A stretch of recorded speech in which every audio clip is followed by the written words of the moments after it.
شکر ہم خدا کی ذات کا، خدا کی ذات کا نیا پھر دن ہوا۔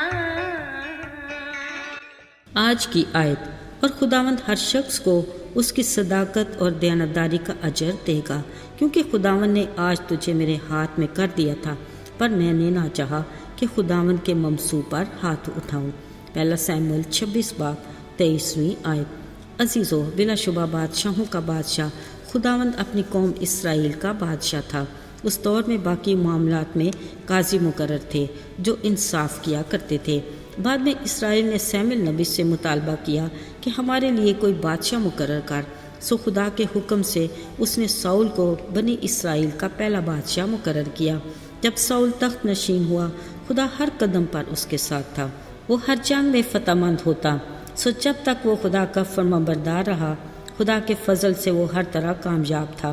پر امالیکیوں کی جنگ میں اس نے خدا کی نافرمانی کی۔ خدا نے حکم دیا تھا کہ امالیکیوں کی ہر شے کو نیست و نابود کرنا، پر اس نے ان کے بادشاہ کو بھی زندہ رکھا اور اپنے ساتھ لے آیا، اور اپنے لوگوں کی صلاح کاری کے ساتھ اچھی اچھی بھیڑ بکریوں اور گائے بیلوں کو بھی زندہ چھوڑا۔ ساؤل کی یہ حرکت خدا کو سخت ناگوار گزری۔ اس نے ساموئیل نبی کے ذریعے ساؤل سے کہا، خداوند سوختنی قربانیوں اور ذبیحوں سے اتنا ہی خوش ہوتا ہے جتنا اس بات سے کہ خداوند کا حکم مانا جائے۔ دیکھ فرمانبرداری قربانی سے اور بات ماننا مینڈوں کی چربی سے بہتر ہے۔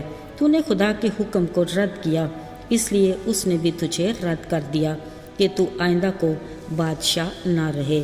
عزیزو، یوں خدا نے اسرائیل کے لیے اگلے بادشاہ کی پلاننگ کی، اور یسی کے سب سے چھوٹے بیٹے کو، جو ان دنوں اپنے باپ کی بھیڑ بکریاں چراتا تھا، مسا کیا۔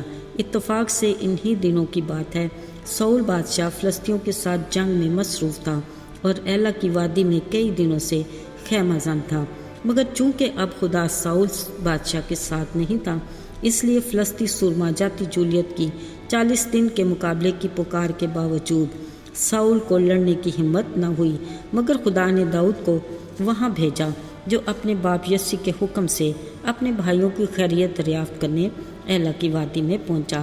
جب داؤد نے اس فلسطی سورما کو اسرائیلی فوج کو مقابلے کے لیے للکارتے سنا، پتہ چلا کسی میں ہمت نہیں کہ اس کا مقابلہ کرے، پر داؤد جو خدا کو پیار کرنے والا جوان تھا، اس نے خدا کی غیرت کے نام پر فلسطی سورما سے مقابلہ کرنے کا ارادہ کر لیا اور اپنے فلاخن کے ایک ہی پتھر سے اسے مار گرایا۔ یوں اسرائیل اور فلسطینیوں کے بیچ طویل جنگ کا دورانیہ ایک ہی دن میں اختتام پذیر ہوا۔ اس فتح پر اسرائیلی عورتوں نے سازوں کے ساتھ ناچتے گاتے خوشی منائی اور کہا، ساؤل بادشاہ نے ہزاروں کو مارا مگر داؤد نے لاکھوں کو مارا۔ یہ سن کر ساؤل سخت خفا ہوا اور کہنے لگا، بادشاہی کے سوا اسے اور کیا ملنا باقی ہے۔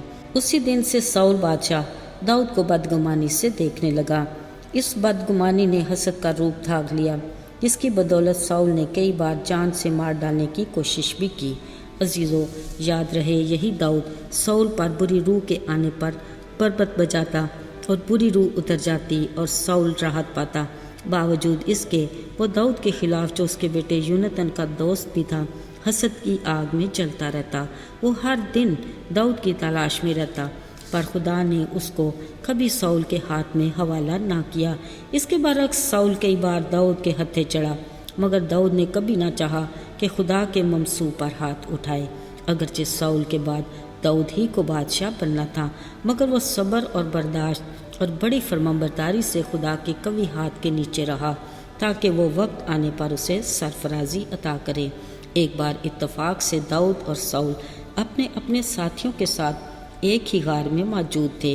داؤد ساؤل سے چھپ کر غار کے اندرونی خانوں میں تھا، اور ساؤل اسی کو ڈھونڈنے اسی غار میں فراغت کرنے گھسا۔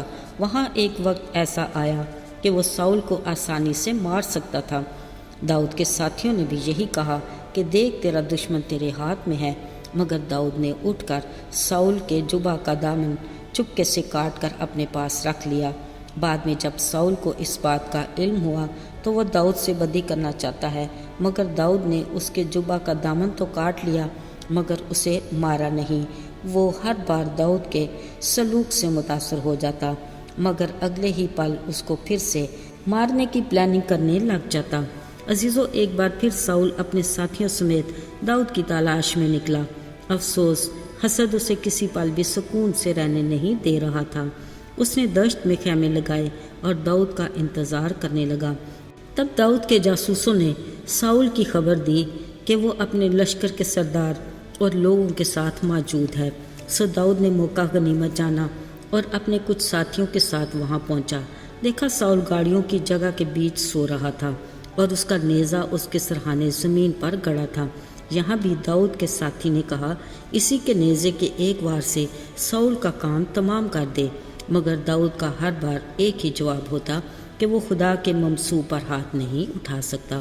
سو وہ ساؤل کا نیزہ اور پانی کی سراہی اس کے پاس سے لے آئے تاکہ ثبوت ہو کہ اس بار بھی داؤد نے ساؤل کی جان بخشی ہے۔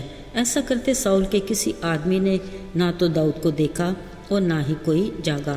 بعد میں داؤد نے دور فاصلے پر کھڑے ہو کر ساؤل کو للکارا اور اس کے سردار کو نیزہ اور سراہی واپس لے جانے کو کہا، جو ایک واضح ثبوت تھا کہ اب بھی داؤد نے ساؤل کی جان بخشی ہے۔ جب ساؤل کو اس بات کی خبر ہوئی، اس نے کہا، میں نے خطا کی، آئے میرے بیٹے داؤد لوٹ آ، میں تجھے نقصان نہیں پہنچاؤں گا، اس لیے کہ آج بھی میری جان تیری نگاہ میں قیمتی ٹھہری۔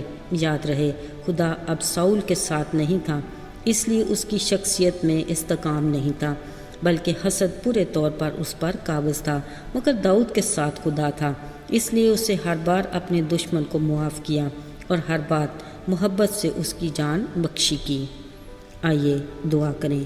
اے خالق خدا، آج ہم تیرے حضور اقرار کرتے ہیں کہ تیری ہم وہ مخلوق ہیں جن کو تو نے تخلیق کر کے اپنا دم پھونکا اور ہمیں اپنی صفات عطا کی، مگر گناہ کے مرض کے باعث ہماری صفات میں انتشار پیدا ہوا اور ہم میں وہ عادات پرورش پائیں جو تجھے ناپسند ہے۔ تو ہمیں اپنے بیٹے یسوع کے وسیلہ سے پھر سے اپنا ہم مزاج بنا، تاکہ ہمارے اخلاق اور کردار سے تیرے نام کو عزت اور جلال ملے۔ یسوع کے بابرکت اور مبارک نام میں مانگتے ہیں، آمین۔